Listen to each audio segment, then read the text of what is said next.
welcome back to another vlog, day in the life, kind of maybe like a Monday routine. I don't have a strict Monday routine, but I kind of have some Monday habits that I do. So anyways, I thought I'd take you along for today. I have to get some stuff done for my other channel as well, but I feel like it's gonna be a productive day. Mondays are kind of like my reset the day. We have a slower Monday morning. My husband goes in a little bit later on Mondays. But then I kind of am trying to get the house back on track, my week set up. I try to take it a little bit easy on the weekend as far as like household stuff. So I did a little bit of laundry, but didn't complete it. I ran the dishwasher, didn't unload it, that kind of stuff. So I got started first thing, just kind of tried to tackle some things. I've started the habit of making my bed most days, not usually Sundays because we leave really early on Sundays, but making the bed, opening up the blinds and stuff upstairs. And down here too, I often spend a lot of my day without natural light or without lights on, just using natural light, which isn't great for filming, but I don't know. It's fresh, it's new, I don't know. I'm ready to take on my Monday, set my week up for success. So I thought I'd take you along. It is 1:21 and I'm finally getting something to eat. This was this already in what's for dinner? I think it was. It's a crock pot, like creamy chicken thing, and I'm just eating it with chips, kind of like a dip, kind of like nachos. I don't know, but I'm gonna go sit down and eat this. I was just doing some more laundry and some more cleaning. I'm gonna sit down and eat some food and try to come up with a game plan for my DIYs that I really need to get started on. I'm getting set up to work on some DIYs. Open up the window. It is raining. Got my iced chai tea latte here for company. Can you see? The rain is blowing sideways and we'll see what happens. The lights flickered at one point, so we'll see if we keep power or not. It rained and poured and wind blew for about an hour and a half, and it looks like it's done. I gotta check the forecast to see if, I think we might have more coming later, but it's still kind of cloudy out, but the sun is bright. And so yeah, power flickered, but never left us. And I've been busy working on my DIYs for my other channel. I decided to make some cherry Jello for Jesse. He really likes Jello, so I thought this would be a nice little surprise for him for later. It is almost 6 o'clock, and I did not have any idea what I was doing for dinner until like 5 minutes ago. I really need to make a meal plan for like the rest of the week, so this doesn't happen all week, but I knew it was gonna have to be something with ground beef, so I took that out to start thawing, just because ground beef is like a meat that's really easy to thaw quickly and safely. So I like to do it like this. I put the package of meat in a dish with cold water. I don't know if you can even tell that there's water in there. Usually I'll put this in the fridge, and just that way the water stays cold like during the day so that it can thaw. But since it's later in the day, I'll just keep changing out the water.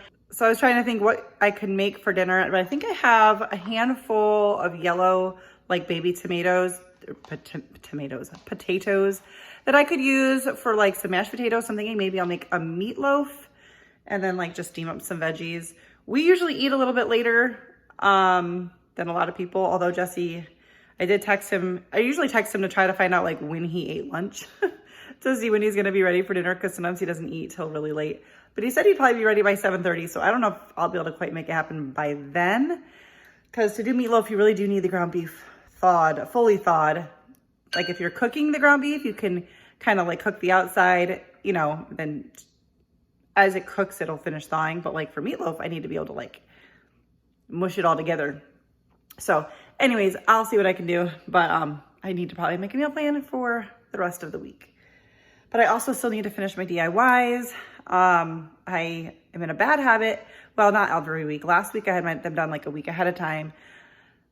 But I need these DIYs for tomorrow's video, and tomorrow's video goes up at noon because it's part of like an open collab. Usually my videos go up at 6 p.m. So I really need to finish them tonight. I don't know. I'll figure it all out. Monday nights are usually a night where Jesse does a lot of work at home. He works a regular full-time job, and then we helped start a church last year. And so that's not a full-time job yet, although we're getting there. Anyway, so he'll have a lot of like church work to do tonight. So That's not like that every night, and it's not like that even every week. Some Monday nights we have a FaceTime meeting, but this week we don't. So he'll be working on stuff tonight, so I won't feel bad working on my stuff. Normally, if he's not working, I would rather just be resting and relaxing with him. But if he's got stuff to do, then it doesn't matter. So it'll all get done. It's just, I don't like cutting it that close for my videos, but I'm working on improving that. All right, it's time for me to get started on dinner. So we are gonna do meatloaf. I'm gonna start by just spraying my meatloaf pan so that that's ready for once my hands are in the middle of mushing meatloaf. If you hear something in the background, Jesse is home from work. You can kind of see him there. And he's got headphones on and he's working on music. So he's tapping and there's a beeping noise. So if you can hear it, that's what it is. The meatloaf recipe I normally kind of use as a guide. I can't find it. I thought I had it saved on Pinterest. So we're just gonna wing it. I mean, can't really mess up meatloaf. I am wearing gloves. I do not like to mash up meat in my fingers and my fingernails. I just don't like it. So I can touch raw meat sometimes, but like the working on it and it gets all under the fingernails, can't do it. All right, so I'm gonna add in 1 egg. Probably didn't have to put the gloves on yet, but now they're there. Now I'm just gonna season. We're gonna season with some salt. I keep pretty basic. I've tried like different recipes, like a crack, you know, with like bacon and cheese and the meatloaf, and my husband just likes the regular. I'm gonna add in some dried minced onion. There's not a lot there, but, and I do have another one, but that's enough. I'm just gonna also add in some onion powder. I'm gonna add in a little bit of garlic powder. Gonna add in some Italian seasoning, which always seems to be hard to get out of these things. The holes in it, I think, are smaller than the flakes.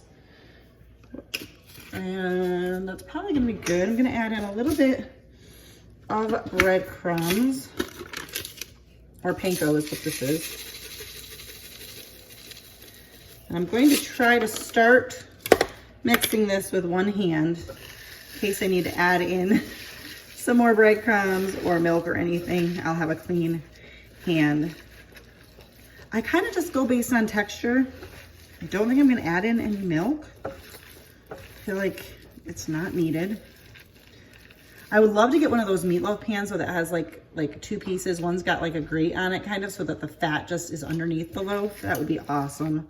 When we have our local beef, like when we bought half of a cow, which we may still have a package or 2 of ground beef in the outside freezer, I should check, but I'm back to buying meat at the store. But when I was buying this, when I was using our local stuff, there was like hardly ever any fat. It was so lean. But you just, so anyways, that's annoying with meatloaf because the fat, it's kind of hard to drain off. Anyways, that actually looks pretty good. So I'm gonna just clear this stuff out of the way. And I'm just using a pound of meatloaf, so it's gonna look like, or a pound of meat, so it's gonna look kind of small. That'll be plenty. It'll still give us leftovers. Not a lot, but a little bit. I think I'm just gonna do it flat. It won't be very thick, but that just means it won't take very long. Which is great, because this whole dinner thing is coming together kind of late. Like I said, we normally kind of eat late. Sometimes we don't eat till like 8:30, 9 o'clock, but I usually have an idea of what I'm doing. All right, so because this is not super thick, since it's just a pound of meat, I'm gonna put this in at 350. I'm gonna start for like 30 minutes. Normally a bigger one would probably take more like 40, 45 minutes, but I'm thinking 30 minutes might be it. I will put a topping on this as well. All right, so I have a few little yellow potatoes. So I'm going to make some mashed potatoes. I'm going to cut them up pretty small so that they don't take too long to cook. These are also like softer potatoes than like a russet potato. So all in all, this dinner should still come together pretty quickly. Mashed potatoes, I don't really follow a recipe either. It just kind of varies based on what I'm in the mood for and what I've got going on in the fridge. I'm using a much larger pot than I need for my potatoes, but my other pot that would be the appropriate size, I'm gonna need for my veggies. So I don't have a large variety in the kitchen. Sometimes I wish I had more, but then I also kind of like the minimalist. It's a little bit of a problem sometimes if I'm cooking for company, but I have picked up a couple extra baking dishes because of that. All right, I cover the potatoes with water. We're gonna bring these to a boil and the potatoes will be well on their way. So I'm gonna make the sauce for the meatloaf. I do a pretty basic one. Like I said, we kind of like our meatloaf basic. So I'm gonna do some ketchup. And I like to make enough to put on the top of the meatloaf, but also a little bit for dipping. I'm gonna add in some brown sugar. Mix that up, and then I'm gonna add in a little bit of sriracha. And obviously all of this is just to taste. Taste test went well, so that's it. I will warm up whatever we're gonna use for dipping, but we're not quite there yet. All right, pound of meat cooked down with fat drained off. Doesn't look very big, but it will definitely be plenty for 2 of us. Just gonna spread some of our sauce on top. I will definitely be making more sauce. I did not make enough, but that's okay. I made enough for this part. And I'm gonna put it back in for about another 10-15 minutes. All right, we're gonna try this fun little camera angle. That's gonna probably fog up completely. Potatoes are done. You could of course peel the potatoes if you don't want the skins on them, but I don't mind the skins, and these yellow potatoes are so tender. Going to mash them up real quick with a rough mash. Feel free to blend them if you really want them super, you know, super mashed. I have turned the burner down to low now. I'm going to add in some butter. I think we're gonna go basic on these. I don't know, we'll see. Is this like a horrible angle? I can't tell. Find out when I edit. I'm gonna add in a little bit of milk. We're done with the masher. I've already got broccoli steaming on the burner behind, well, not the burner behind, but I've got broccoli steaming. It doesn't really matter where. Adding in a little more butter and some salt. Sometimes I add in sour cream or cream cheese, but I think I'm just going to keep it at that. I think that's just kind of sounds like it's going to hit the spot. All right, meatloaf's out of the oven. Taters are all done, and so is the broccoli. Dinner in under an hour, kind of basic, but always delicious. Simple meal, nothing wrong with that. All right, I'm closing out the day and the vlog with some cherry Jello with some whipped topping. I'm also watching my friend Courtney on the Bryles Bunch, watching her video. And that's it. I hope you enjoyed today's video, today's vlog. Oh, and dinner was really good. Jesse told me like 3 times that he really liked it. So I think it was a winner. Very good. That's it for now. Thanks for watching. See you next time.